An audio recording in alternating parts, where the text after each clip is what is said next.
સુરતમાં ખોડલધામ ટ્રસ્ટ દ્વારા મંદિર અને સંકુલનું નિર્માણ કરવામાં આવશે. ખોડલધામ ટ્રસ્ટના ચેરમેન નરેશ પટેલ દ્વારા સુરતમાં પ્રેસ કોન્ફરન્સ આયોજિત કરવામાં આવી હતી.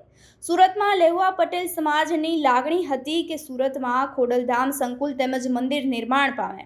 સુરતના અંત્રુલીમાં જગ્યાનું અધિગ્રહણ કરવામાં આવ્યું હતું. ખોડલધામ દ્વારા જે સેવાના સંકલ્પ ચાલી રહ્યા છે તે હવે સુરતમાં પણ યથાવત રાખવામાં આવશે. આરોગ્ય, શિક્ષણ સાથે જ સમાધાન પંચ જેવા કાર્યો પણ શરૂ કરવામાં આવશે. નવરાત્રી આસપાસ ભૂમિપૂજન થાય તેવી પણ શક્યતાઓ રહેલી છે. નવરાત્રી બાદ સંકુલનું નિર્માણ કાર્ય શરૂ કરવામાં આવશે.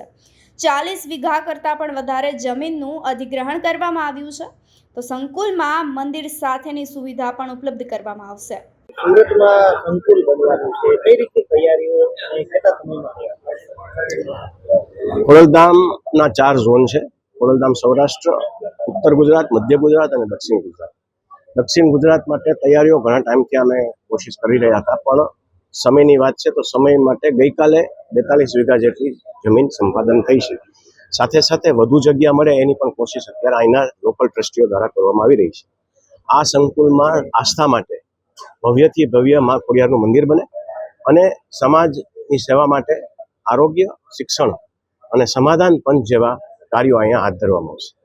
નરેશભાઈ, બીજી વસ્તુ એક મુકેશ પટેલ નવું ખોડલધામ બનાવી ચર્ચાઓ સોશિયલ મીડિયામાં ચાલે છે. આ બાબતે મને પણ આપની જેમ સોશિયલ મીડિયા દ્વારા જાણ કરવામાં આવી છે કે ખોડલધામ કદાચ અહીંયા ચાલુ કરવામાં વાત ચાલી રહી છે.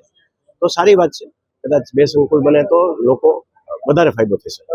ભાગલા પાડવાનું હું નથી માનતો આ ભાગલા પડતા હોય. જેટલી સંસ્થાઓ થાય એટલી સારી જ વાત છે કે વધારે વધારે લોકો લાભ લે. અત્યારે ઓલરેડી પાટીદાર સમાજની કડવા લેવા વચ્ચે તો ભાગલા પડે છે, અંદરો અંદર બીજા ભાગલા પડશે સંસ્થાઓ. હું બિલકુલ આપની વાતમાં સહમત નથી. હું એવું જ માનું છું કે જેટલી સંસ્થાઓ વધે એટલું કાર્ય થાય, એટલી સેવાઓ થાય. તો મુકેશભાઈ, કદાચ તમારી સાથે કેમ નથી બનતા? જાહેરાત ચાલે છે. 2010માં રજીસ્ટર્ડ થયેલું ખોડલધામ ટ્રસ્ટ કાગવડ છે. આજે 2026 છે. ત્યારે 2010 થી લઈને આટલા પ્રકલ્પો અને આટલી સેવામાં ખોડલધામ ટ્રસ્ટ ચાલી રહી હોય તો આ સવાલ કદાચ આપણે મુકેશભાઈને પૂછવો. એમની સાથે આપણે કોઈ બેઠક કરશો? બિલકુલ. જ્યારે મુકેશભાઈ અમારા મિત્ર જ છે, જ્યારે જરૂર પડશે ત્યારે બેઠક કરશું. ખોડલધામ કાગવડ પ્રેરિત ખોડલધામ દક્ષિણ ગુજરાતમાં સુરત ખાતે જમીન સંપાદન ગઈકાલે થઈ છે. આ જગ્યા ઉપર ખોડલધામ ટ્રસ્ટ કાગવડ પ્રેરિત મા ખોડિયારનું મંદિર અને સાથે સાથે જે ખોડલધામના પ્રકલ્પો સામાજિક લક્ષ્યને લઈને છે, જેમાં કે શિક્ષણ, આરોગ્ય અને સામાજિક એટલે કે સમાધાન પંચ, જે ગુજરાતની અંદર 22 જગ્યાઓએ ચાલુ છે અત્યારે, આ બધા પ્રકલ્પો અહીંયા શરૂ કરવામાં આવશે. સાથે સાથે ભૂમિપૂજનને જે વાત છે એ ભૂમિપૂજન પણ અહીંના સ્થાયી ખોડલધામના કન્વીનરો, દક્ષિણ ગુજરાતના સૌ ટ્રસ્ટીઓ જે તારીખ નક્કી કરશે એ તારીખે ભૂમિપૂજનમાં આ ખોડલધામ ટ્રસ્ટ આગળ વધશે. ટૂંક સમયની અંદર મારું માનવું એવું છે કે ભૂમિપૂજન નવરાત્રિની આસપાસ થાય. સાથે સાથે નિર્માણનું કામ પણ નવરાત્રિ બાદ તરત શરૂ થઈ જાય, એટલે કે આ સંકુલ વધુમાં વધુ આ નવરાત્રિ પછી 1 વર્ષમાં પૂર્ણ થાય અને આવતી દિવાળી આવે ત્યાં સુધીમાં આ સંકુલનું ઉદ્ઘાટન થાય એવી મા ખોડલના ચરણોમાં પ્રાર્થના કરું.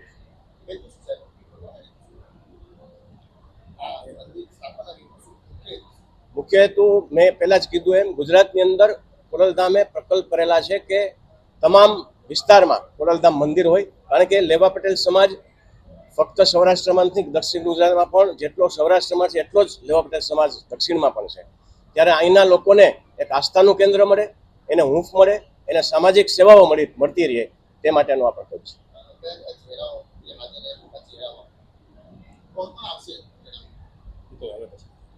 એ દક્ષિણ ગુજરાતના તો અમારા આ બધા જે બેઠેલા છે બધા ટ્રસ્ટીઓ છે, એમાં વાપીથી લઈ અને ભરૂચ સુધી, વડોદરા સુધીનો આ દક્ષિણ પટ્ટો અમે ગણીએ છીએ.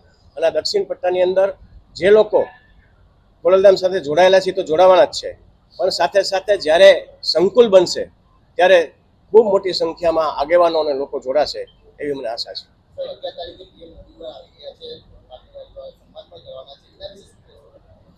મોદી સાહેબનો પ્રવાસ 11-12 તારીખનો ગુજરાતમાં છે અને ઘણા બધા લોકાર્પણ કરવાના છે. પાટીદાર સમાજ એનું સન્માન પણ કરવાનું છે. તેમાં ખોડલધામ પણ સાથે સંમત રહી અને ખોડલધામ ટ્રસ્ટ પણ પીએમ સાહેબનું સન્માન કરવાનું છે. અત્યારે મેં હમણાં જ જણાવ્યું એમ 40 વીઘાથી વધારે ક્ષેત્રફળ અત્યારે એનું સંપાદન થયું છે.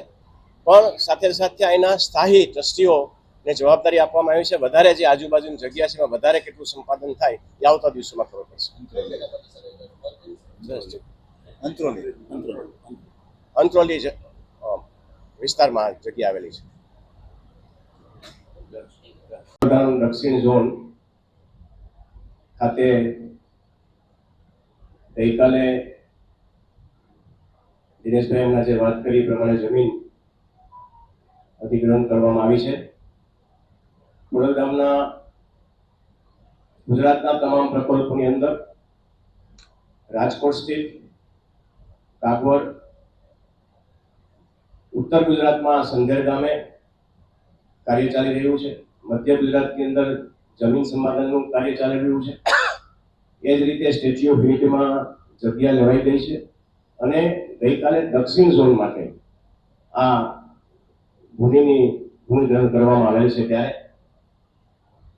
જે સંકલ્પો ખોડલધામના સમાજના સેવા માટેના છે એ જ સંકલ્પો સુરતમાં પણ ચાલુ રહેશે.